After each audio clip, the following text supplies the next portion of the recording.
Good morning बच्चों। आज हम क्लास 10th की मैथ्स की वर्कशीट नंबर 39 करने जा रहे हैं और टॉपिक है हमारा हाइट एंड डिस्टेंस। इससे पहले वाली वर्कशीट में भी बेटा हमने यही स्टार्ट किया था टॉपिक, ठीक है। उसमें से थोड़ा सा आपको क्लियर किया था कि angle of elevation and angle of depression क्या होता है, यानी उन्नयन कोण एंड अवनमन कोण क्या होते हैं। राइट एंगल ट्रायंगल में बनाए थे हमने और आपको समझाया था। चलिए अब जो है हम वर्कशीट करना स्टार्ट करते हैं। सबसे पहले हमें 3 छोटे छोटे से सिचुएशंस दी हुई हैं और उसमें हमें सिर्फ डायग्राम बनाना है, ठीक है। कैलकुलेट नहीं करनी है कोई हाइट या डिस्टेंस, सिर्फ डायग्राम बनाना है। तो ये एक तरीके से रिकॉलिंग हो गई कि हमने लास्ट वर्कशीट में क्या किया था। चलिए तो सिचुएशन क्या है। नंबर 1, एक टावर एंड ट्री दिया हुआ है आपको, बेस दिया हुआ है 40 मीटर, एंगल ऑफ डिप्रेशन अवनयन कोण ये क्या दे रखा है 30 डिग्री। तो एक टावर बनाया हमने, ठीक है। तो टावर जो है उसकी हाइट ज़्यादा होती है जनरली और ट्री जो है वो छोटा। तो एक टावर बना दिया, एक हमने ट्री बना दिया और बेस बीच में ये हमने 40 मीटर से दिखा दिया। अब आपको दे रखा है एंगल ऑफ डिप्रेशन। आप ध्यान रखेंगे कि एंगल ऑफ डिप्रेशन जो है कौन सी सिचुएशन में बनता है, जब ऑब्जेक्ट जो है वो नीचे होता है, ठीक है। ऑब्जेक्ट नीचे है और ऑब्जर्वर आपका ऊपर है, तो यहाँ से बनाना है ये एंगल और लाइन ऑफ साइट आपकी ये होती है, ठीक है। तो यहाँ पर बनेगा आपका एंगल ऑफ डिप्रेशन। और इसमें एक चीज़ और ध्यान रखनी होती है कि जब हम एंगल ऑफ डिप्रेशन बनाते हैं, अवनयन कोण बनाते हैं, तो हम जो है यहाँ पर कोई 10 या साइन लगा के कैलकुलेट नहीं करते हैं हाइट या डिस्टेंस जो भी है। हम क्या करते हैं, यहाँ पर ये लाइन जो है इसके पैरेलल यहाँ पर एक लाइन ये ड्रॉ कर लेते हैं, ठीक है। और फिर ये angle, same angle alternate angle 30 degree यहाँ पर भी बनता है, क्लियर है।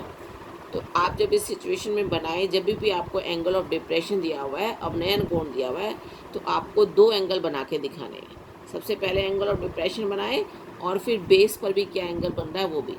अब ये 30 डिग्री यहाँ नहीं बना देना।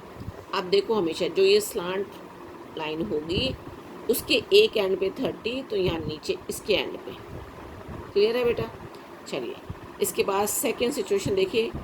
एक वॉल एंड लैडर दिया हुआ है आपको और हाइपोटेन्यूज दे रखा है 10 metre and angle of elevation दे रखा है उन्नयन कोण, ठीक है। तो वॉल बना दी हमने। लैडर आप स्लांट ही दिखाएंगे, लैडर तो सीधी खड़ी करके नहीं दिखाएंगे जैसे यहाँ ट्री दिखाया था, ठीक है। तो लैडर हमने ऐसे स्लांट दिखा दी और वो आपको दी हुई है कितना 10 मीटर। हाइपोटेन्यूज 10 मीटर दिया हुआ ना, दैट मीन्स लैडर क्या है 10 मीटर है। अब एंगल ऑफ एलिवेशन उन्नयन कोण, आपको पता है उन्नयन कोण कब बनता है, जब हम नीचे से ऊपर की ओर देख रहे होते हैं, है ना। और कहाँ पर बनता है, नीचे की तरफ। तो ये हो गया हमारा इधर उन्नयन कोण या एंगल ऑफ एलिवेशन, क्लियर है। वॉल, लैडर और इधर एंगल। चलिए थर्ड सिचुएशन क्या है। चाइल्ड एंड काइट दिया हुआ है आपको और हाइट दे रखी है 80 मीटर और एंगल ऑफ एलिवेशन दे रखा है आपको उन्नयन कोण 45 डिग्री। अब चाइल्ड एंड काइट है, नेचुरली काइट तो ऊपर ही होगी, है ना। तो इसका जो है डायग्राम मैंने नहीं बनाया है, इधर बना देते हैं। चाइल्ड इधर मैंने दिखाया नीचे, ठीक है, काइट ऊपर, ओके। अब आप देखिए हाइट 80 मीटर किसकी दे रखी होगी, नेचुरली जहाँ पर काइट है यहाँ पर ये इसकी ग्राउंड से हाइट दे रखी है आपको कितनी 80 मीटर। और एंगल ऑफ एलिवेशन है उन्नयन कोण।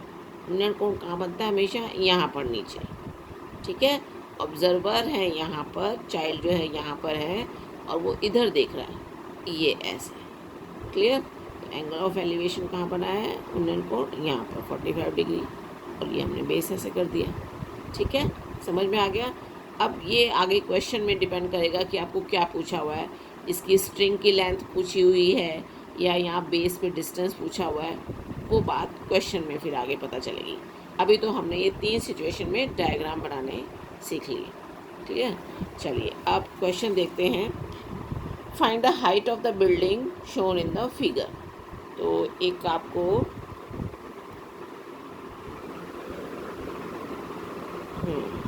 आपको यहाँ पर डायग्राम दिया हुआ है, यहाँ बिल्डिंग दिखाई हुई है।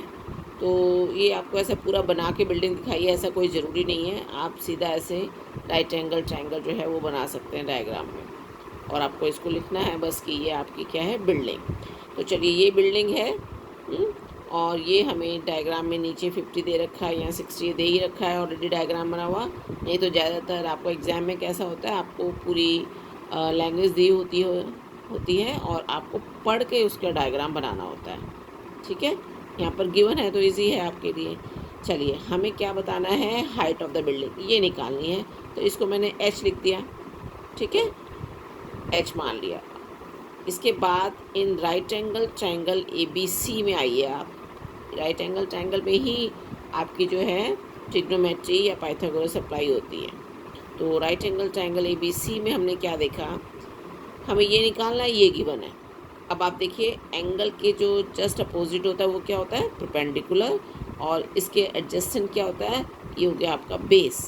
तो परपेंडिकुलर और बेस से मिलके क्या बनती, कौन सी रेशो, tan, है ना। इससे हमने लिखा tan 60। अगर ये यहाँ पर कोई चीज़ दी होती तो क्या होता, परपेंडिकुलर और हाइपोटेन्यूज, फिर क्या बन जाता आपका साइन, है ना। तो इस तरीके से हम देखते हैं कि क्या गिवन और क्या निकालना है, उसके हिसाब से कि वो क्या है और कौन सी रेशियो लगेगी। तो परपेंडिकुलर और बेस से कौन सी बनती है, tan, तो हमने लिख दिया tan 60 is equal to h/50, perpendicular upon base. और बस इसको सॉल्व करना है। tan 60 की वैल्यू आपको टेबल से लिखनी है, टेबल आपको लर्न करनी है बेटा। मैं बार बार कह रही हूँ कि आप जो है टेबल लर्न कर लीजिए। एग्ज़ाम में जो है आप सबसे पहले एक साइड पे बना दीजिए अपनी टेबल रफ में, ठीक है, और उससे वहाँ से फटाफट आप देख के लिख पाएंगे। पर बनाएंगे कैसे, लर्न तो करनी पड़ेगी एक बार। चलिए tan 60 क्या है, हमने देखा यहाँ पर √3 आ गया आपका h/50, और 50 इधर जाके मल्टीप्लाई हो गया, तो 50 √3 is equal to h। Therefore height of the building आ गई आपकी 50 √3 मीटर। आप इसको सॉल्व भी कर सकते हैं, √3 की वैल्यू इधर पुट कर सकते हैं, पर जनरली हम इसमें यहीं छोड़ देते हैं। 50 √3 मीटर ये आ गई हमारी हाइट ऑफ द बिल्डिंग। चलिए नेक्स्ट क्वेश्चन पे चलिए बेटा। A child is watching a bird on a tree. The angle of elevation of his or her sight is 45 degree. The child is 1.5 meter tall. Find the height of the tree when the distance between the foot of the tree and child on the ground is 30 meter. अब देखिए, आपको इस situation को ध्यान से पढ़ लिया आपने। Child is watching a bird on a tree, that means child का नीचे है, ठीक है। अब एक ट्री पर बर्ड है ये यहाँ पर, और ये इसको देख रहा है, ठीक है। अब the angle of elevation of his site, मतलब उसकी आँखों की दृष्टि का जो एंगल ऑफ एलिवेशन है, तो यहाँ पर कहाँ, नीचे से जब ऊपर देखते हैं तभी बनता है ना एंगल ऑफ एलिवेशन, उन्नयन कोण। वो कितना दे रखा है आपको, 45 डिग्री। कितना दे रखा है, 45 degree. The child is 1.5 metre high. हाँ, ये तो हमने ध्यान नहीं दिया कि चाइल्ड जो है वो कितना है, 1.5 मीटर। यहाँ पर अब बना देते हैं, ये 1.5 मीटर ये चाइल्ड है, और ये यहाँ पर इसकी जो है आँखें हैं, तो आँखों की दृष्टि से ये आपका जो है एंगल ऑफ एलिवेशन इधर बना हुआ है 45 डिग्री। समझ आ गया। इसके बाद देखिए चाइल्ड इज़, हाँ जी, find the height of the tree. अब ट्री की हाइट निकालनी है। अब जब चाइल्ड यहाँ पर है तो ट्री तो यहाँ से नहीं हुआ होगा ना, ट्री कहाँ से, यहाँ बेस से, क्लियर है। तो ट्री का मतलब ये पूरा है ट्री आपका, हाँ जी। इसके बाद when the distance between the foot of the tree and child on the ground is 30 metre, तो जो ट्री का फुट है वो क्या हुआ यहाँ, और ये इधर इसका, ये दोनों का डिस्टेंस आपको यहाँ दे रखा है आपको 30 मीटर ये दे रखा है। आपको निकालना क्या है, find the height of the tree, ये निकालना है पूरा का पूरा हाइट ऑफ द ट्री। अब आप देखिए इसमें कि एंगल हमारा कहाँ बन रहा है। एंगल ये 45 डिग्री जो बन रहा है तो ये किसी बेस के साथ ही तो बनेगा ना, है ना। तो इसको हम कर देते हैं ऐसे। बात आ गई समझ में आपको कि जो चाइल्ड था वो 1.5 मीटर था, उसके यहाँ से साइड से बना है ये एंगल ऑफ एलिवेशन। ट्री के यहाँ पर बर्ड थी और ये इसको वॉच कर रहा था, क्लियर। तो यहाँ पर एंगल ऑफ एलिवेशन 45 बन गया। ट्री की ये टोटल हाइट ये है। अब हमको ये पूरी निकालनी है। अब आप देखिए ये 1.5 मीटर, इसके पैरेलल साइड ये हो गई 1.5, तो ये भी इतना कितनी हो गई है 1.5 हो गई यहाँ से लेके यहाँ तक, ठीक है। अब इसको हम मान लेते हैं x या h कुछ भी मान सकते हैं। h मान लीजिए, चलिए इतना h है ना। और फुल लेंथ जब हम निकालेंगे तो h में ये ऐड करके निकालेंगे। हाँ जी। अब आप देखिए ये और ये साइड भी पैरेलल है, दैट मीन्स जब ये 30 दिया हुआ था तो ये भी कितना हो गया 30 मीटर ही हो गया ये वाली साइड। अब हमारा राइट एंगल ट्रायंगल में जो हमें अप्लाई करनी है ट्रिग्नोमेट्री, तो राइट एंगल ट्रायंगल कौन सा हो गया हमारा ये। अभी एक बार जब हम इसको ज़रा नेमिंग कर दें, ए बी ये हमारा चाइल्ड हो गया और ये सी डी ये हो गई ट्री हो गया, और यहाँ पर एक ई ले सकते हैं पॉइंट बीच में, ठीक है। अब लगाइए आप इसमें क्या लगाएंगे, ये निकालना है, ये गिवन है, ये क्या परपेंडिकुलर बेस, तो ये क्या हो गया 10 इन right angle triangle AEC, AEC, हाँ जी, क्या हो गया 10 45 degree h upon 30 perpendicular upon base. तो 10 45 कितना होता है 1 h/30, तो ये 30 गया यहाँ पर और आ गया आपका h कितना आ गया 30। अब आपको आंसर अभी पूरा नहीं है आपका, देखें है ना, हमने h निकाल लिया, इसका मतलब ये नहीं कि हमारी हाइट निकली है, ट्री की हाइट जो है पूरी है ये ऐड करके। तो हमें लिखना है now height of the tree कितनी है h + 1.5 है, ठीक है, h + 1.5, तो h कितना निकल गया था 30 और ये हो गया 1.5, 30 और 1.5 31.5 मीटर। चलिए आप बेटा नेक्स्ट पे आइए। Angle of depression of a car parked on the ground from the top of a 75 metre high tower is 30 degree. Angle of depression है, ध्यान देंगे आप, एंगल ऑफ डिप्रेशन हमें दो जगह बनाना पड़ता है, एक ऊपर दिखाते हैं फिर उसका नीचे भी शो करना पड़ता है। Find the distance of the car from the base of the tower. तो एंगल ऑफ डिप्रेशन, तो आप देखिए कार जो है वो ग्राउंड पर पार्क है,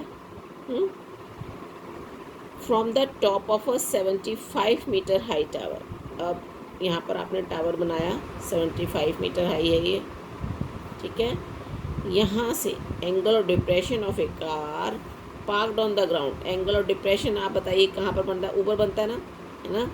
तो ये इसको हमने जब ये ज्वाइन करा तो यहाँ क्या बन रहा है, यहाँ बन रहा है एंगल ऑफ डिप्रेशन। तो हॉरिजॉन्टल साइड कौन सी होती है, ये वाली। यहाँ पर क्या बना, ये एंगल ऑफ डिप्रेशन, अवनयन कोण, क्लियर, अवनयन कोण। यहाँ पर हाइट ऑफ द टावर हमने लिख दी है 75 मीटर, ओके। अब आप देखिए जब भी एंगल ऑफ डिप्रेशन बनाते हैं, जब हमने यहाँ बनाया तो इसके एंड पर यहाँ पर, राइट, इसको ज्वाइन कर दीजिए इधर, यहाँ पर कहाँ बनेगा, इधर, ये 75 डिग्री, 75 डिग्री इधर 30 डिग्री, सॉरी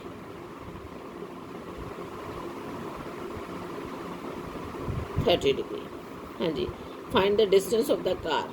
अब कार कहाँ है, ये distance of the car from the base of the tower, ये टावर था, ये इधर बेस है, इधर से हमें डिस्टेंस निकालना था। तो बहुत इजी हो गया, आपको ये गिवन ये निकालना है।